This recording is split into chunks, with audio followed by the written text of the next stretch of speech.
to do that over 17 days. But, you know, I want to congratulate Ali on a fantastic tournament. He's had another brilliant tournament. He's a top 3-4 player in the world.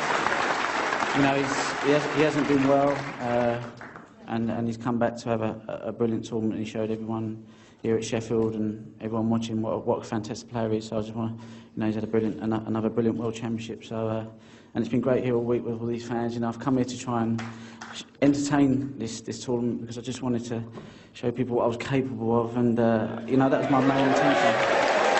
You've done that all right, and you know, so much commitment and passion and desire to win this world title, and when we look back at it, even in the last few months, what's changed for you in the last year? And I just wonder how much you owe to Dr. Steve Peters and the work that you've been doing with him. Well, I wouldn't have been playing if it wasn't for Steve. You know, I wouldn't. I said to him when I first met him, I said, I really don't want you to be able to help me. And he said, that's the normal answer I get when people come to see me. So he said, but you're an easy case. And, you know, I've just stuck in it all year, and we've worked together, and it's been a rocky, it's been tough because I've had to face things that I've probably didn't want to face. And once I face them, I think, really don't want to keep facing them. Sometimes you just want to run. But I try to give it a go, and I give it a go this season. And I've managed to win 3, well, I don't know how many comps I've won, but this just tops it all, you know. So a few people doubted me, but I'd rather them not doubt me. I'll let them know when I'm not ready and when I've gone. But I certainly ain't gone yet. That's great to hear, because that was the next question, really.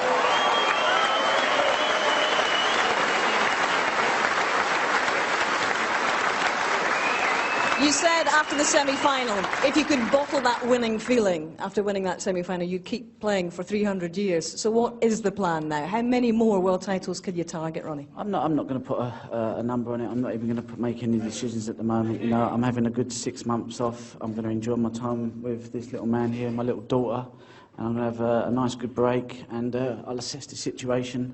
But it's all good. So, you know, everything's, well, you know, we just enjoy the moment. Special to share it with Ronnie Jr. Did you hear him? He shouted, "Come on the rocket," a couple of times. I know, I could hear him whispering, and then he said, "Come on, Dad," and I was like, oh, you know. Fantastic, well done, Ronnie. It's the time to get emotional, you know, but, you know, just, when I see him this morning, I just thought, you know what, it just puts everything in, you know, the pressure lifted, because, you know, just to see him, you know, was just the best thing. Ronnie and Ronnie Jr., it's been wonderful to see you both here on this arena floor.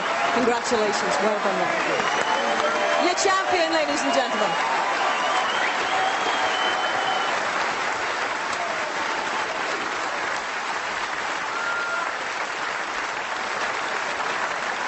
Ladies and gentlemen, please welcome your presentation party. Barry Herman, the chairman of World Snooker, and Fred Doan, boss of Betfred.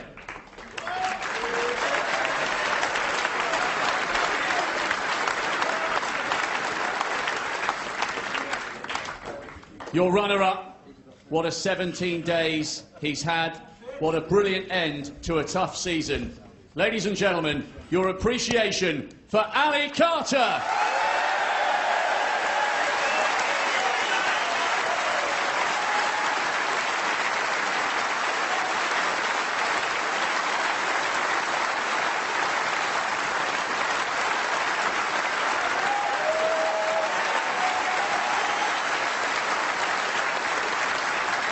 And the winner, receiving the trophy, the cheque for £250,000, and the title, 2012 Betfred.com World Snooker Champion, the Rocket, Ronnie O'Sullivan.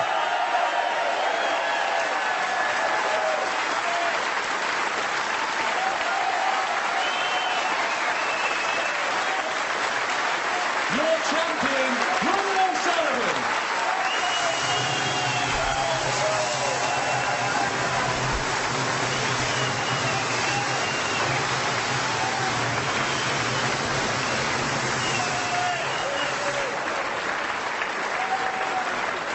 So Ronnie joins the likes of John Higgins and Ray Reardon, Steve Davis and Stephen Hendry as a 4-time world champion in the modern era.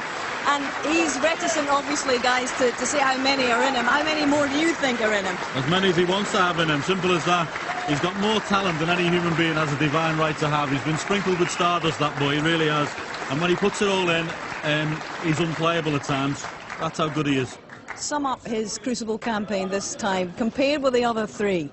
I think very controlled amongst the genius that he produced on the table, and at times unplayable. At his worst moments in the event, he was controlled, his safety was good, everything was really in place, and obviously he's praised Steve, he's a sports psychologist, and from my perspective, that's the best ever Ronnie O'Sullivan we've seen at the World Championship. Now, Ali Carter is joining Jimmy White and Matthew Stevens with an unwanted tag at the moment as the only guys to have featured in multiple finals and not one yet. But what has he proven to himself and to everybody else watching here this campaign, John? Well, he's certainly good enough to compete. He shouldn't be thinking about flying an aeroplane. He should be thinking about playing snooker, because he's certainly good enough. And listen, he's lost in 2 finals to a genius twice. Indeed he has. How will you reflect upon this year's championship, Steve? I think it had everything. I think it was a great balance to it. We've seen the introduction of the Chinese players, but I think it was Ronnie O'Sullivan's World Championship by a mile. Indeed, all right. Well, gentlemen, it's been terrific to share these last 17 days with you. I think it's time we all took the long rest. Ronnie's going to take a long rest for a good few months, I would imagine.